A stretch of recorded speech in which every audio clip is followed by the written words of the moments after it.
Today's webinar, Power Up with TPM Fix the Fundamentals, is the first in a three-part series focused on trade promotion management. Over the next session, we'll be guiding you through key aspects of TPM from the foundations to more advanced strategies, all designed to help you drive efficiency, transparency, and growth. My name is Justyna Cepińska and will be your host for today. We are excited to bring you practical insights, a real-world experience, and expert tips on strengthening the core elements of TPM, a critical step in unlocking long-term success. And now, let's meet our speakers. Tomek Majka, an experienced manager with over 35 years in CPG sales, recruitment, financial services. At BPX, he drives sales within our revenue growth management department, Visual Fabric, and is a well-known expert and speaker in our webinar series.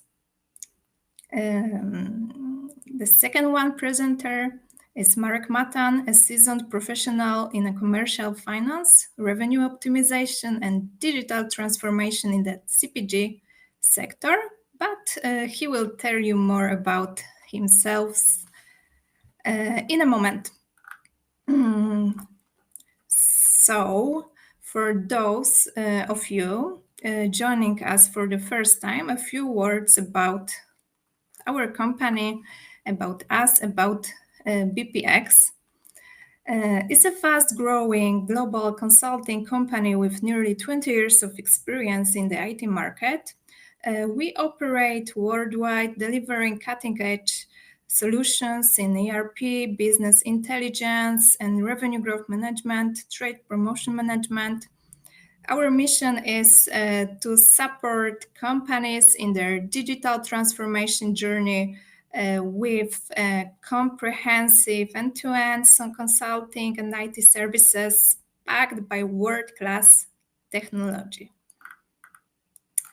We are in for a valuable and insightful session, so let's jump in. Marek, Tomek, over to you. Okay, I'm taking over. As you can see, one of the parts of our activities is RGM solutions, with a special focus on TPM, supported by Visual Fabric. The story begins in 2018, when a partnership was initiated and slowly growing throughout the many new customers, many new projects we have been realizing together, and the collaboration started to be stronger, and we've expanded around the world with the projects run for Visual Fabric. Over the last years, we've managed also to be not only the support for Visual Fabric, but also a gold partner for deployment. And we started to also sell the Visual Fabric as a partner. Being a gold partner of the service provider gives us an opportunity to have the deep insight into the newest technology and what Visual Fabric is doing internally with the project, but Marek will be telling it a little bit later on. I would like to focus on 4 pillars of benefits which we can get from TPM solutions. Once we build the fundamentals, and Marek will be talking a lot about fundamentals today, we are going to build up the pillars, and the pillars are mainly focused on the mindset change. And we are talking about the profitability and volume, I would say value instead of volume approach. The second pillar, which is very important, is that in every CPG organization, there are data, a lot of data floating around the systems, floating around the emails, Excels even, and now with TPM, we are talking about single source of truth for every person within the organization. So whether we are talking about the demand, or we are talking about the sales or promotions or marketing, they will be able to get that information from that one single source of truth, which will be the TPM. The third pillar, is the cost transparency, which is a little bit difficult for some of the sales operations, because there are a lot of hidden costs that we are not detecting on the first spot. So with the solution, which is provided by us, we basically give the full transparency of every aspect of the costs of the promotion, which will be held by and will be paid to our customers. Fourth, not last but not the least, I would say, to say that this is the force unleashed.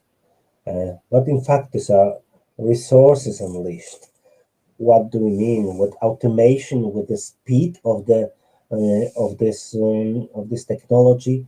We can really reallocate the resources to the places when they will be much more suitable and will bring much more effectiveness and profit to the organization. So we are going to unleash the forces and unleash resources which we were held by manual analysis, but looking for the data around the company and around the organization, looking for the costs in that were hidden. Now, looking at the four pillars of the TPM, we don't need it, so these resources will be unleashed. So this is the let's say from the top going down, and Marek will be going through the fundamentals. So Marek, the stage is yours, and please fix the fundamentals, because this is the this is the key for our discussion today. Thank you for the introduction. Hello, everyone. My name is Marek Matan, and I'm currently RGM Functional Lead at BPX, implementing RGM solutions pretty much across CPG, and other similar industries. My professional experience, I like to say it's well-rounded, because I started in external audit, which not only gave me the strong business process understanding and core finance skills, but also exposed me into how different businesses work, what is special about them, how they define success, and many more areas, which tempted me to join P&G on a managerial program and earn my commercial experience hard way, working for different markets, divisions, and multiple brands, and make my own mistakes and learn from them, which later on allowed me to become the head of finance for a small region of Baltics, containing Lithuania, Latvia, and Estonia, where I continued the focus on strategy, the focus on commercial side of the business, but also gave me many other dimensions to it. For example, internal politics, so how to balance what is expected from global or regional teams with what is best for my own market. When it comes to certification, I'm certified TPM solution advisor from Visual Fabric. I'm also certified management accountant from CIMA. And when it comes to project management, I also have the Prince 2 Foundation, and many others that were relevant at different stages of my career.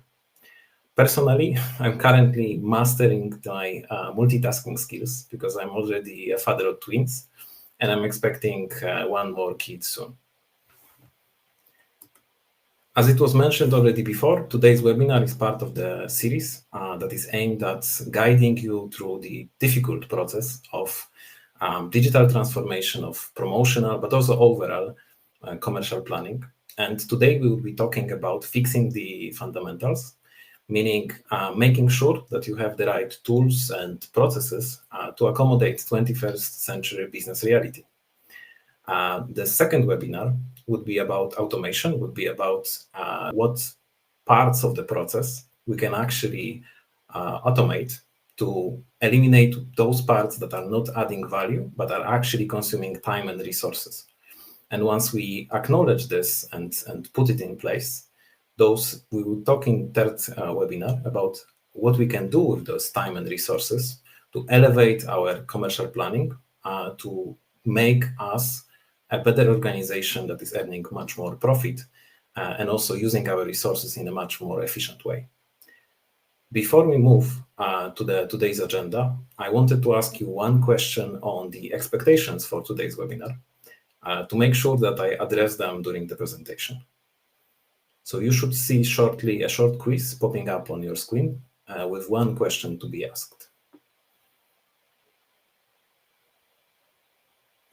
Yes. We'd like to invite you to take part in our first quiz. You will have 1 minute to answer the questions, and good luck.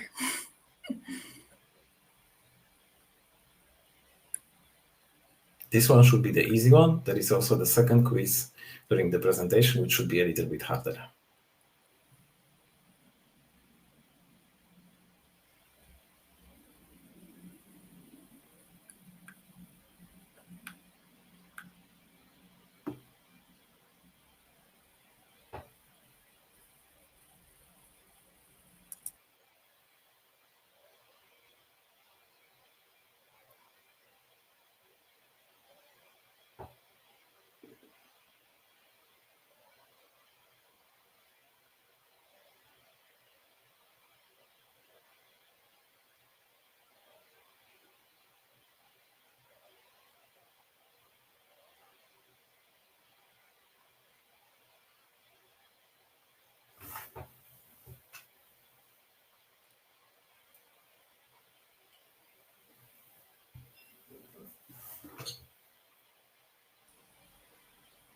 Okay, great. Thank you. That was fast. Super. So as I've seen, most of you are interested in TPM in general and optimizing the costs. I will try to navigate the discussion also in this direction, talking about the topic of today's webinar. So starting with the agenda, I've splitted the fundamentals that we'll be talking about in 3 groups. First, about our own organization. Second, about our retailers. And third one, about understanding the consumer behavior, mostly cannibalization. For every argument that I will be bringing, I will try to support it with the example from industry leaders, meaning biggest FMCG or CPG companies, in order to later on draw conclusions and recommendations from those lessons learned by those companies. And having this knowledge, we would also talk about trade promotion management software and about how it can help you on this journey. Let's start then with the first group. So why we should convince our own organization to shift the mindset. The biggest fundamental change we usually encounter when we try to implement the TPM solutions in organizations, one of the biggest barriers is usually about how we define success and what measures do we use. There is this old heritage approach that is centered around volume and volume targets and assessing the promotions based on total values rather than incremental. And there is multiple reasons and multiple arguments to change it. And I will start with the first one. Why to change your measures from volume to value? First of all, volume growth is not always equal to the profit growth. Our businesses never exist in vain. So the more we push and the more we fight for additional volume, this volume is coming from someone, usually from our competition. And If we push hard, we can expect a response. And if we start a price war, this is usually a lose-lose situation where both sides are actually losing profit rather than gaining. And this fact is quite well established, well known across the industry. As Nielsen IQ report from 2023 is proving, over 70% of growth in the past 2 years came actually from price increases and not from volume. Good example here is Unilever from third quarter of 2023, who experienced a 5 points of net revenue increase, coming from 5.8% price growth and volume decline of 0.6. And what is interesting here is that even though it was roughly a 5% revenue growth, it led to almost 13% of profit increase and almost 2 points of operating margin increase. Because organizations that focus on value over volume, they do also a lot of activities underneath. So it's not only the optimization of the top line, but also additional activities centered around premiumization, centered around improving the product mix that give you additional benefits on top of what is visible only in top line. The second argument here is that strategic pricing always outperforms volume focus, especially on mature markets. So what we've seen on the example of the Unilever is actually a global trend in 2023 and later on, with global FMCG pricing, global FMCG companies making up to 15% pricing in key markets, with volume that actually remains flat or is only slightly declining. And companies that are successful in this field are usually those companies that use the strategic pricing and optimize what they do with pricing and focus on premiumization. There is a lot of examples across the industry, good ones being, for example, the Nestle, with focus on premium coffee, nutrition, all those health-related additional benefits that they try to convince consumer to buy in to justify the premium price point. Similar way, P&G or Henkel or any other laundry giants focusing on pots with the benefit of convenience over the traditional powder in laundry. And if you look on different companies in the industry, the trend is pretty much the same. There is just different vehicle, different niche that given company has found to justify the premium price point. The third argument here is that not every volume is worth fighting for, because often gaining this 1 extra point of market share or 1 extra point of volume growth requires disproportionate spending because you need to promote the product, you need to drop the price. And companies that have the right tools are able to draw the line. So say simply, I will not do the activities that generate negative profit, which is much harder to do if you focus on volume, because if you focus on volume, this is not your main KPI.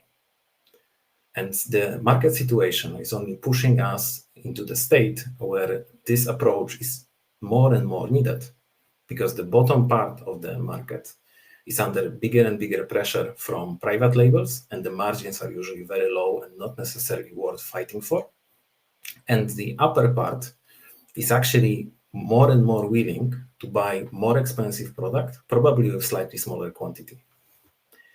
If we move to the second fundamental mindset change, so why we should assess promotions and all the activities that we are doing based on incremental measures rather than total, there is also 3 arguments that I brought today for that.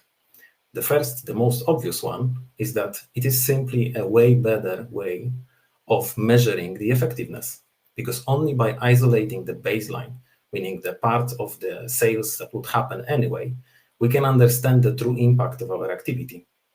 This leads to better ROI, this leads to correct conclusions. And it's very hard to find the example from the industry where someone is admitting to wrongdoing, admitting to wrong conclusions. But I actually found one very good example from Unilever 2024, the sustainability report, when they said that their new wave of eco-friendly packaging, they initially considered as a great failure, because the total volume, the total sales of their product went down. But once they digged into the numbers, they checked the incrementality, they made also some additional consumer studies to prove it. They found out that actually this launch was a 15% incremental sales increase, because they corresponded or they talked with a completely new set of consumers that came and joined to the brand. And this impact was simply hidden in the total values because of other impacts or other drivers that were happening at the same times. It can be seasonality, it can be stocking, it can be many other things. But if you look on incremental values, this is the only moment in time where you see the true value. Additionally, looking at incremental, you are able to distinguish what part of your sales is just a time shift and what part of this is genuinely new sales. Good example here is Mondelez, who once shifting focus from total to incremental, eliminated 35% of promotions because they were simply ineffective. They were just a change of stocking timing by the retailer who just wanted to benefit from the additional discount. As an outcome of this activity, you can expect something that was already mentioned by Tomek, which is releasing a lot of additional resources. And the size of these resources can be very surprising. A good example here is P&G, because in early 2024, they identified that 30% of digital marketing campaign is actually highly ineffective because it's targeted on people who would anyway buy the product. And this allowed for $400 million budget reallocation, which is a huge sum of money that can be definitely spent in a way better way than convincing the people who are already convinced.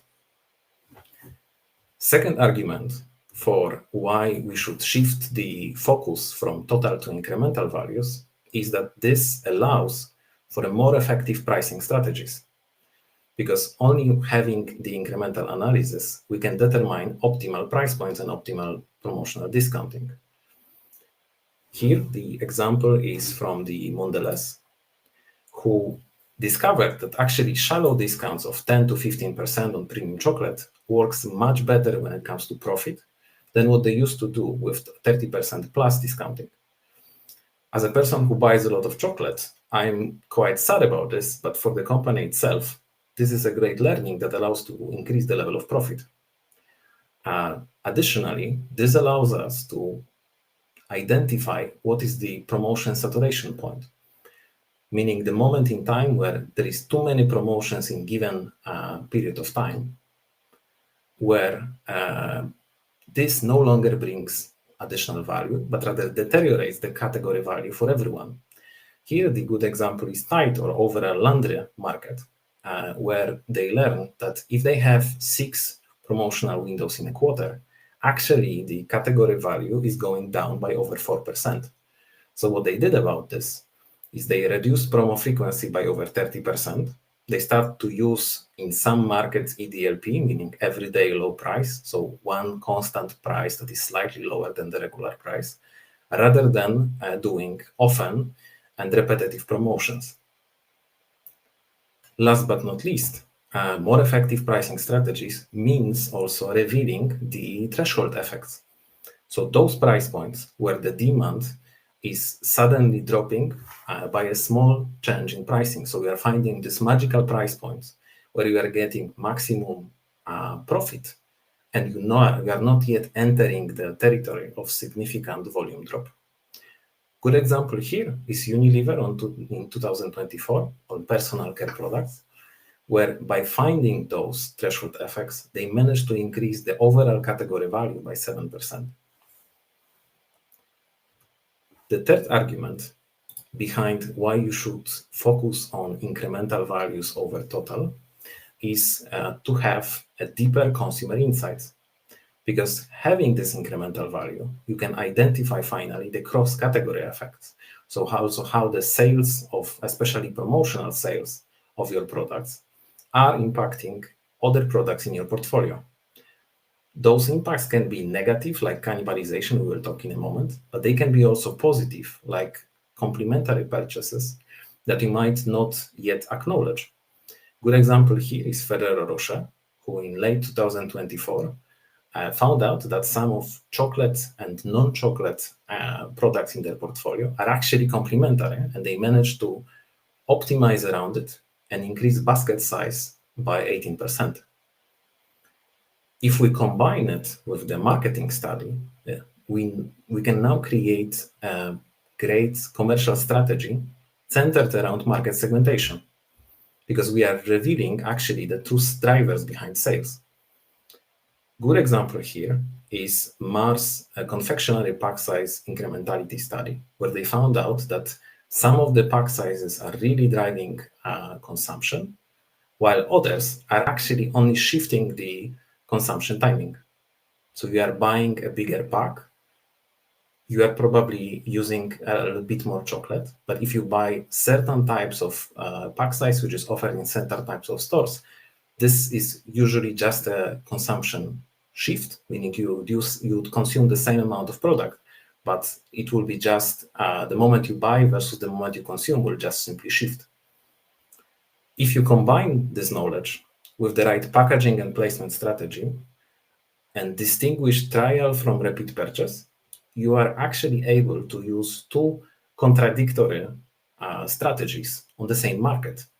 Good example here is General Mills, who managed to launch in particular separate stores a dedicated line of products which was designed purely for trial and purely for market penetration to the new users without deteriorating the overall category value, because they still focused on optimization and optimum price point on the rest of the portfolio across the market.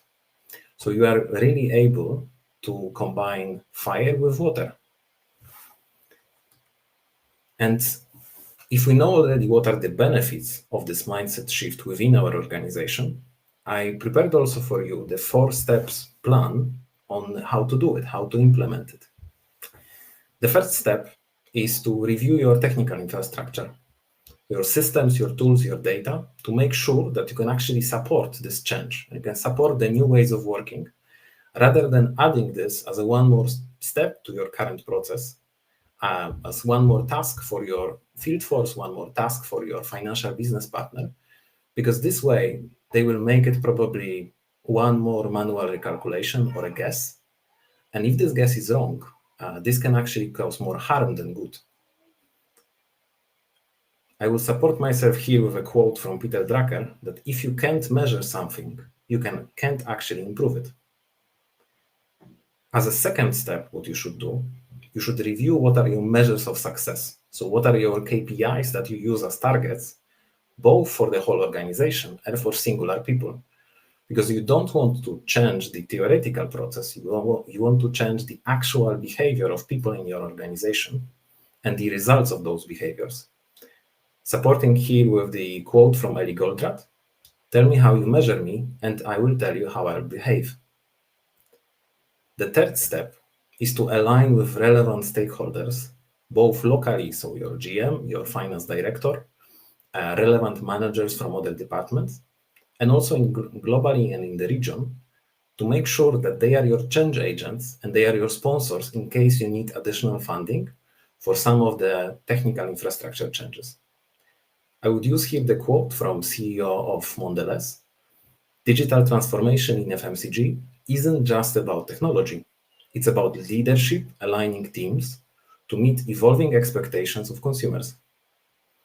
If you have those 3 steps done, the only thing left is execution. And this execution should be clear to the whole organization that this is really a mindset change. This is not just one more system that is implemented in place. This is really a mindset change. And it might require additional necessary changes to the ways of working and to the system infrastructure. The second group of fundamental changes that needs to happen is about retailers and is about navigating through both sellout and sell-in data. The first reason why you should look at both is that only this way you can better understand the trade partner's performance.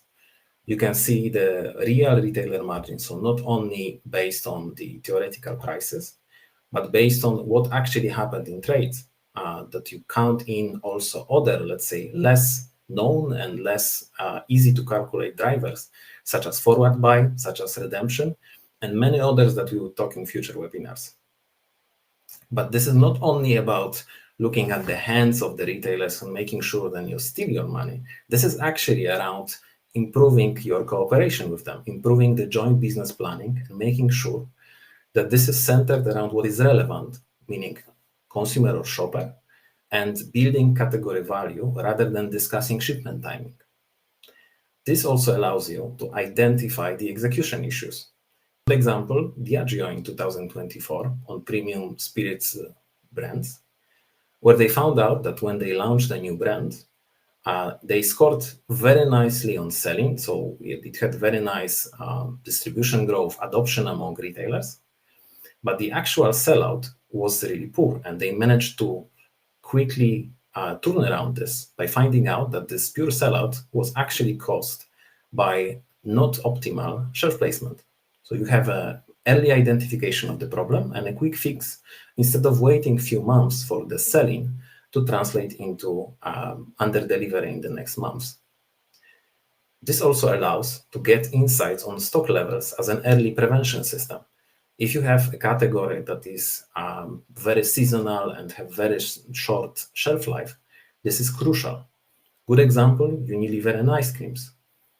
If you have monitoring set both on sellout and selling data, you are able to react quickly if the weather is changing or any other driver that impact your sales and avoid a lot of unnecessary returns and save a lot of money this way.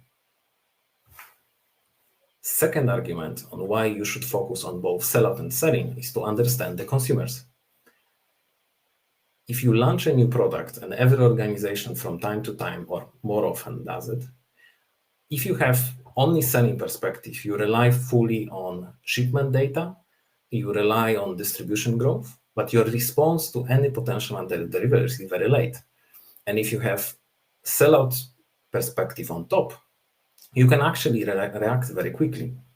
Good example here is Nestle, who in 2024 launched plant-based food. And after a few weeks, they learned that even though the sell-in results are great, the sellout is going terribly. So they suddenly and very quickly changed what is actually inside of the product, what is the formula for this, and allowed for the product to be a great success with only few weeks of under delivery on sellout performance. If we rely only on selling data, we would wait months until we figure out that actually the level of shipment is going down because the sellout performance is poor. If we have both perspectives, we can also optimize against timing. Good example here is Kellogg, who, having this sellout data in place, optimize their calendar to reduce dip, so reduce the level of consumer stocking by 15%. Also, what is crucial to understand and crucial to remember is that only having both perspectives allows for actual promotion effectiveness measurements. So all those measures that we will be discussing usually require both perspectives to be in place to fully grasp and fully understand what is happening on the market and to be able to calculate the effectiveness in optimal way.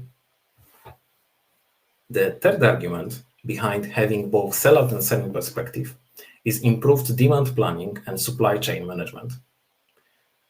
You are able to improve on-shelf availability, you are able to reduce out of stock by simply knowing what is the ratio between sellout and selling. Good example here is Colgate-Palmolive, who managed to improve on-shelf availability by 15%. You are able to not only reduce the out of stocks and reduce the, let's say, unnecessary stock on the retailer side, but you are also able to reduce the stock on the manufacturer side. With just-in-time replenishment, you don't need to keep so much of safety stock. And good example here is Kraft Heinz, who managed to reduce the finished good inventory by 18%.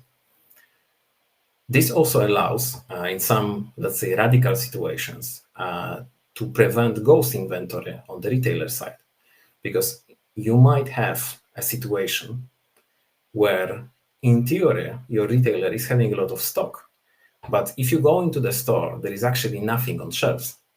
This might be caused by some human error or system error that happened over time and no one spotted it. Or it can be that the stock that we are discussing is actually there, it's just in different stores. Having this sellout and selling perspective, especially on more granular level, allows you to spot it and actually point out to your retailer, it looks like you have error in your data, and prevent the out of stock before it even happened. The third group of fundamentals that might require change is consumer behavior understanding, especially when it comes to cannibalization. There is usually two types of cannibalization that we talk about. The first one is about own product cannibalization, so where you consume the sales of the same product that is being promoted. And there is a cross-product cannibalization, when you consume the sales of other products from your portfolio. With the first one, the effect of this that usually everyone notices is that you are not delivering the planned values, especially over the long run. But the part that is usually unnoticed is, for example, the retailer stock up, also called forward buy. So the situation where you offer your retailer a very attractive discount, and it tempts retailer to buy more than they are actually able to sell to consumers, because they get the product on discount and they are able to sell it later on without a discount to consumers, getting some additional benefits. Other example is consumer stock up. So the situation that is also sometimes called as deep or steal is when you are selling to consumer so much product that they are not able to consume it in short amount of time, and the sales of your product during promotions is actually impacting the periods just after promotions. Because if you take the example of coffee and you are purchasing regularly coffee beans, if you suddenly see a great promo and buy 10 kilo, probably you're not gonna buy the product for the next few months. So this is something that you need to take into account when you are doing the planning of your promotion, to make sure that the results that you are seeing or the plan that you are crafting is actually taking this into consideration, rather than overstating what is your plans and then later on actual sales. The second type of cannibalization that I want to talk about is cross-product cannibalization. Situation where the sales of your product are impacting the sales of other products that are not in promotion. The immediate result is, of course, the overestimated promotional outcome. So you see great result of the promotion, but if you don't take into account the fact that the sales of other products in your portfolio actually dropped in the same period, you are at wrong conclusion, and this will lead to further overestimation in the future, because you would assume that similar things will happen also when you repeat this promotion in the future, and you will again not take into account the cannibalization of other products. This leads to limited incremental volume, because what you thought is your incremental actually is much smaller, because you consumed the demand for other products in your portfolio. The financial impact in those situations is usually even worse, because you sold products with a discount, which means probably on smaller margin, instead of selling the products that were at regular price, meaning the margin level was higher. So this is again a crucial element of planning, something that the system that you use should account for, and something that should be part of your planning to make sure that the figure you are ending up is actually something that is a real figure and it can be delivered. So with this, what are the conclusions and recommendations that we can take from this? First of all, to prioritize value-based KPI, meaning incremental gross margin, net revenue, rather than heritage volume measures that are usually used. Secondly, invest in premiumization to give your consumers a reason behind the premium price point or reason behind the price increase. This can mean additional or higher value for consumers. This can mean building a strong brand positioning, but you simply need a reason behind why you are focusing so much on value rather than keeping the current price point. Third one, optimizing trend spend simply means stop doing what doesn't make sense. So once you have in place the tool that allows you for proper planning of the promotions, proper assessment of the promotions, including all the drivers, you are able to reduce the ineffective promotions. So the last step you should do is actually ensure that you have the right tools that will make it possible and effective.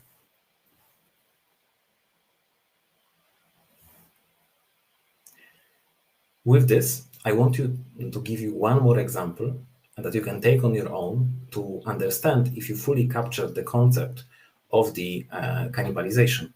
So can I ask you to please fill one more quiz question that should pop up on your screen in a moment.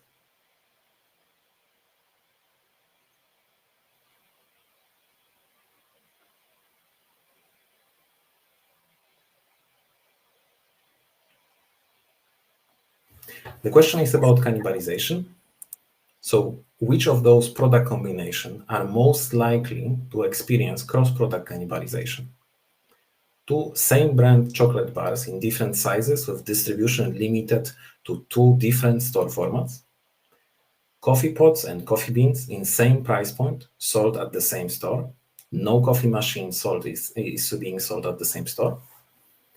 Limited Disney edition kids dedicated toothpaste and regular toothpaste sold at the same store, or two different brands of laundry pots in the same size sold at the same store. Please take your time. I will wait 2 or 3 minutes to allow you to fully read the question and answer it.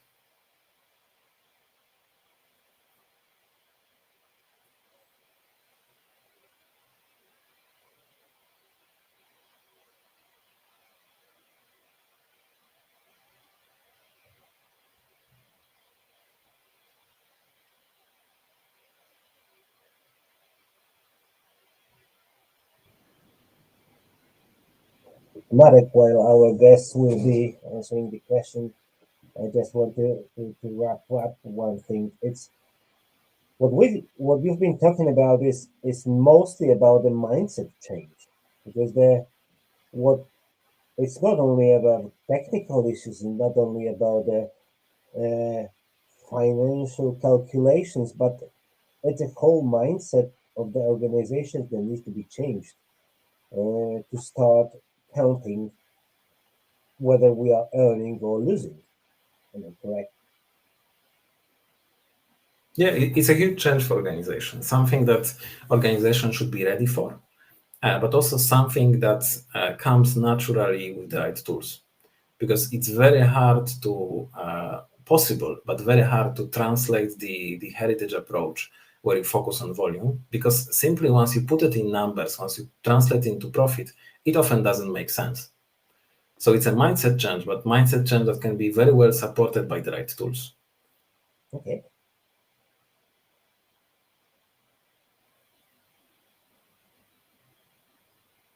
Let's give ourselves 1 more minute, because the question may be not that long, but the answers are relatively complex and multidimensional.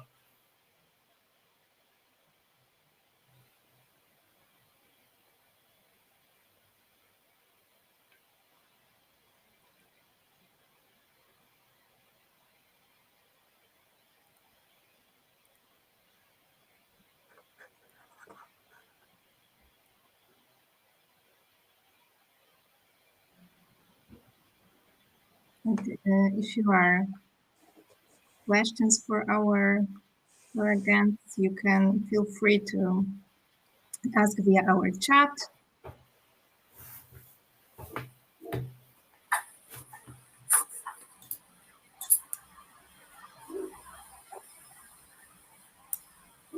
Okay, so thank you very much.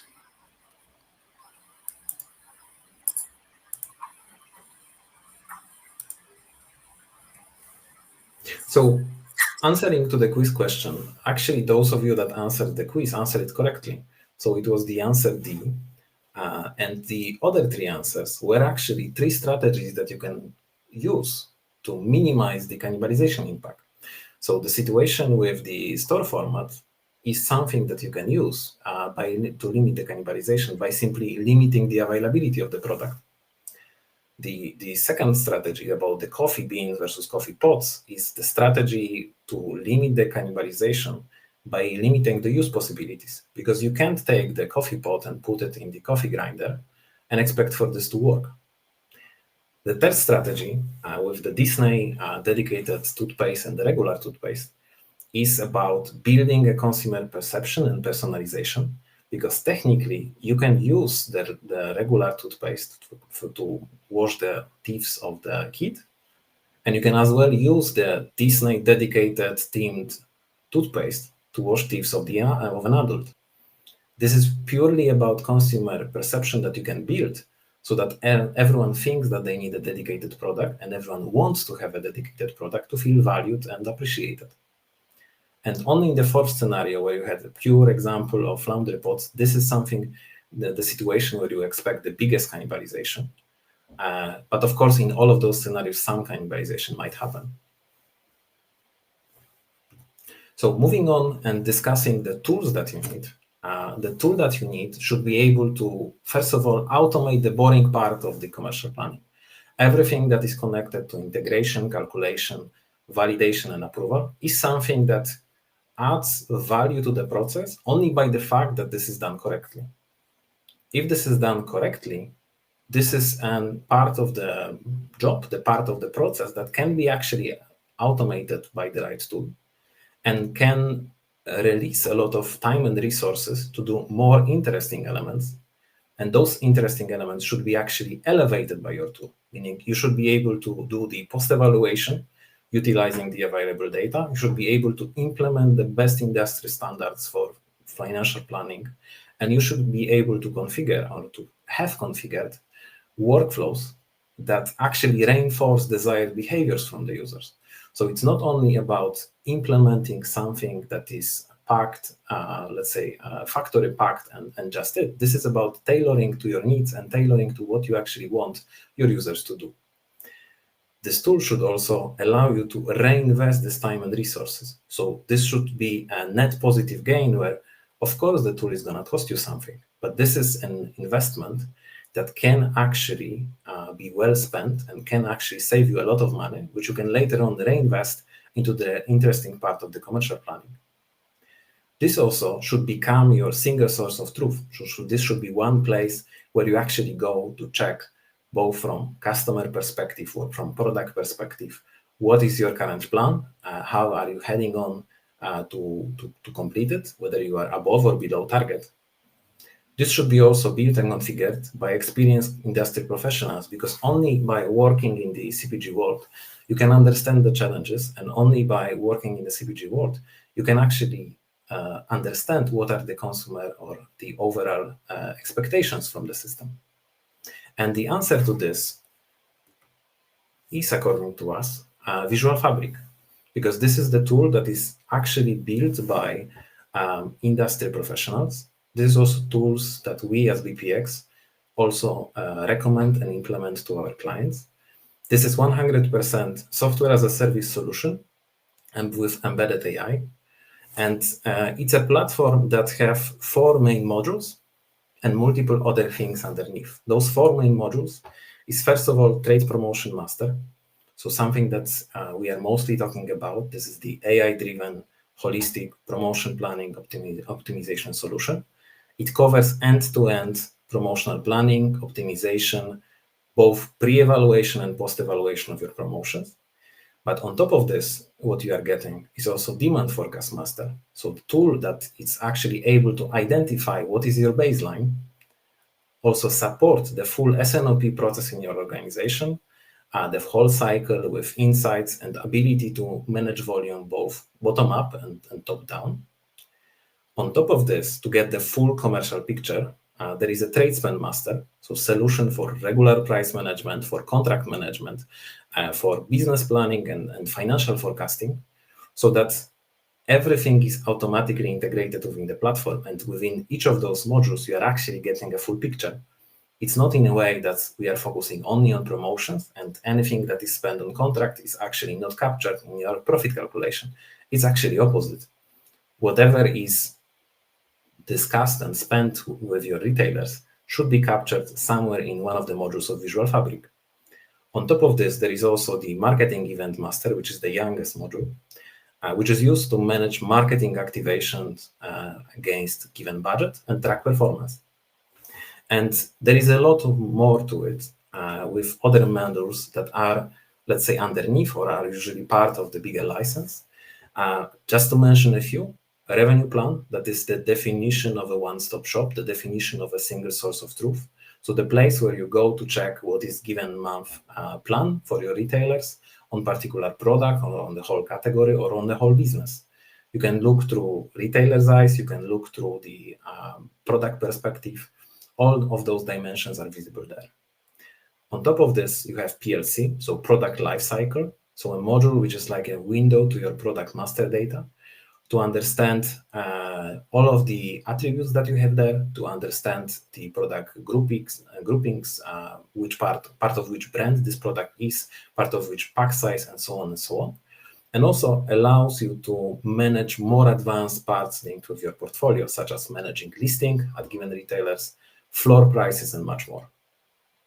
On top of this, you also get, for example, Bifrost, which is the integration layer, which allows us to take inside of the platform various types of data that you might have and might help you make your optimal promotional plan. This is all from my side, so I'm passing the voice to Tomek.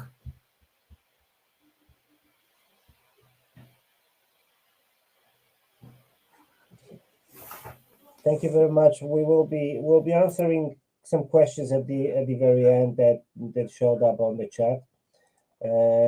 But in the meantime, should this being interested for you guys and you would like to have a little bit deeper understanding of the project and of the product, also being presented directly, feel free to contact me. I'm always available, and we are ready to discuss with potential clients and also with someone who is interested how to manage the change, because there is also one of the questions at the end that is quite an important for us, how to implement the TPM with obstacles from the organization. So we'll be also talking about it a little bit later on. I will be next week on POI in Chicago. So if someone wants to grab a cup of coffee and have a chat about it, feel free to contact me directly. And yeah, that's pretty much about it for now. There's my LinkedIn QR code, so you can grab me there as well. Justina? Yes, before we move to the Q&A session, we'd love to hear more about your needs and expectation. So please take a moment to fill out short survey because your feedback is extremely valuable to us. And once the survey will complete, we will move to our Q&A session. Mhm. So let's start here.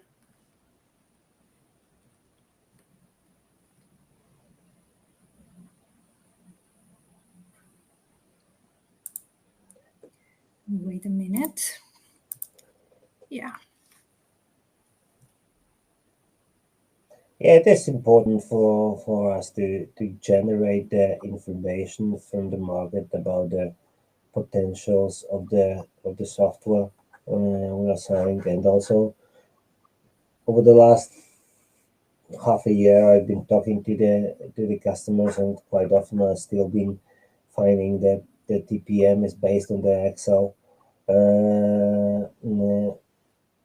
So yeah, it's quite an interesting approach. So trying to find out more about what the customers really are doing with their planning sources. And also the one of the last question is important, because actually it's for also our supplier and for Visual Fabric, how the accruals related to the settlement of the promotions are calculated in the organization, because it's one of the most important tools within the system as well.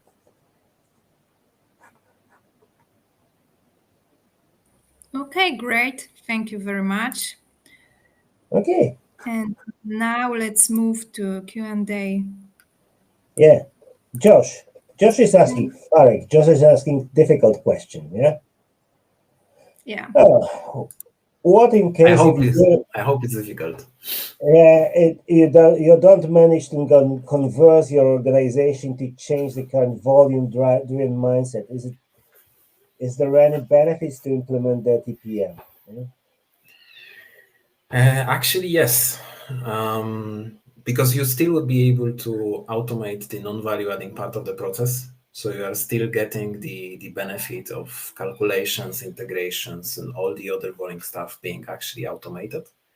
And also, once the organization will see the tool, will see how it works, and we'll see probably both of the measures being calculated. So both the heritage ones linked around volume, but also having some kind of profit calculations next to it.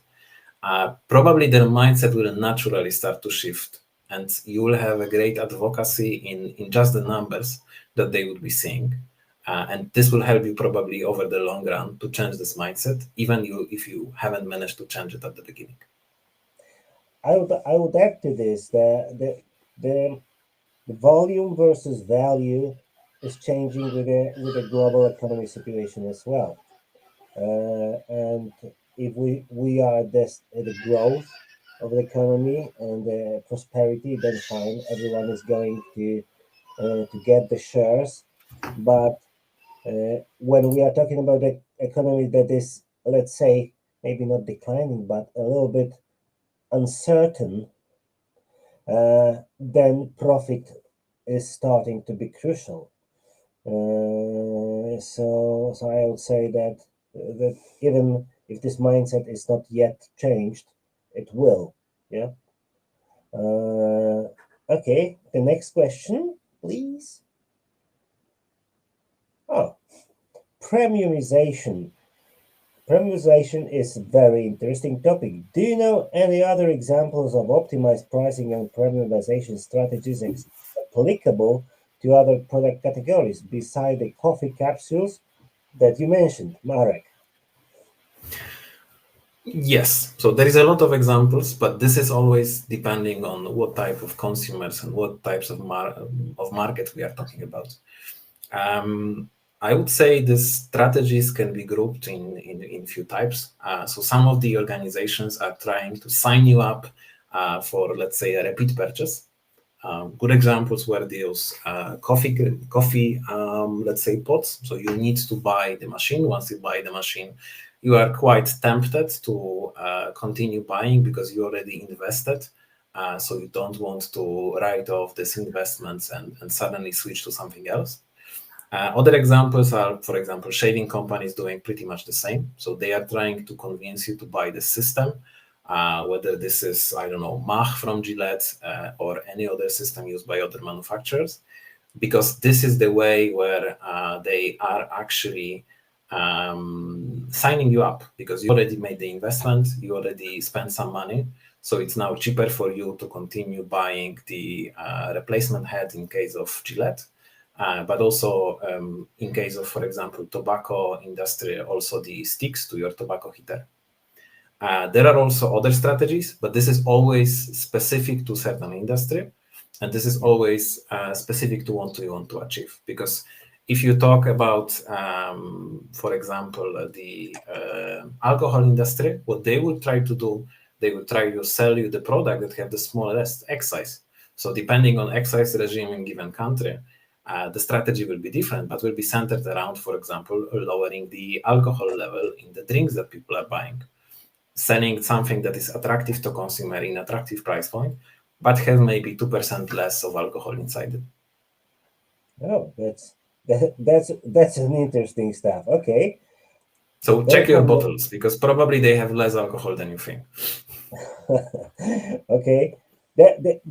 It is a nice question from Claudia. What single source of truth means? Because we usually use this single source of truth, but yeah, in the other words, what it really means. Does it mean that even the salesperson in the field have the same data that CEO of the company has? Yes, pretty much, yes. Because I'm a finance person at heart, meaning at different times in my career, I was the one who was sitting down and presenting the numbers to senior stakeholders, whether this was a GM or this was some kind of a VP or other person that was visiting the market or simply checking performance. And the one situation that you don't want to get in, but happens quite often, is that this person looks at your numbers and say, no, no, no, no, your Excel is wrong. I actually have another Excel that is giving me a different number. And this is the hardest type of the discussion to have, because there is no truth. Or there are two different truths that it's hard to prove, especially in a short meeting, which one of them is the one we should follow. So single source of truth means you don't have this type of problems. You have one place, preferably one system, where you can log in and everyone sees the same number. So there is no discussion on which number is right. And the only discussion that is left is the one that actually brings money to the company, which is about what we should do, knowing already that this number is correct. Yeah. So it means simply that everything I found can determine whether I'm earning as the company or the producer or losing. And if I will get different Excels, on one Excel I can earn, on the second Excel I can lose. So with this single source of truth, I will not have this problem any longer. Yeah, and always the senior stakeholder will remember the higher number. So yes. You will try to deliver the lower one, he will remember the higher one, and you would have one more discussion that is not needed. Yeah. Okay. The last question. Okay, from Josh again. How useful is TPM for non-FMCG or at least non-core FMCG companies like apparel or footwear? I would say it's actually very useful because the main principles and actual needs are actually the same. So whether you are selling shoes or whether you are selling the chocolate bars, the main principles and the needs which you have, which is to automate the non-value adding part of the process, which is to elevate the value adding part of the process and gain some resources on the way. This is actually the same. And solutions like Visual Fabric are configurable, meaning they are flexible enough to fit both type of industries and satisfy all the needs. So I would say, yes, very useful. When we refer to the CPGs, usually this is the biggest audience we are talking with. But there are also other companies that we implement software that are sometimes quite far from the CPG. And what we see is that the benefits that we offer are actually pretty much the same and at the same level as to the core FMCG companies. Okay. I've got last question, which is from me to you, which has not been yet drawn, but maybe the answer will go for the next webinar. We are talking about CPG. We are talking about FMCG. Is those kind of solutions also suitable for digital consumer goods? Non-visible. I would say yes, because at the end of the day, what you are trying to do is first plan, optimize, pre-evaluate, and post-evaluate what you are trying to sell. So as long that there is not physical, as long as there is sales happening, and this is something especially done through the retailers or not from your online website, TPM is solution like that you probably Amazon need. or those Amazon kind as of well, yeah. multi-store websites.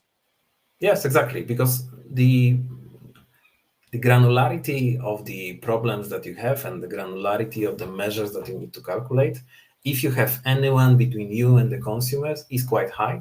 And whether this person is Amazon or whether this person is more of a brick and mortar, like, I don't know, Tesco, the issues and challenges that you face with calculation, with automation of the processes are actually the same. So I would say this fits very well as long as you have someone between you and consumer. Okay, thanks a lot. Was my last question. Okay, Thank you for listening. Thank you. So that brings us to the end of today's session. A big thank you to our experts for sharing their knowledge with us today. For Marek and Tomek, thank you very much. It was a real pleasure having you with us today. So thank you all for joining us. We hope you found it inspiring, valuable. And this was the first webinar in our Power Up series with TPM. So we are excited to see you again for the next ones, for the next episodes. So stay tuned. And in the meantime, feel free to follow us on bpxglobal.com and stay connected through our LinkedIn and other social media channels. We are always sharing fresh insights, updates, expert content. So you're welcome. Would you like to add anything at the Yeah, end? yeah. Just thank you to all of you who participated, and there will be it will, as it is recorded. I guess it will be also available sometime in the future on our socials. Okay, so thanks again and see you next time. Have a nice day. Thank Bye. you. Thank you for listening.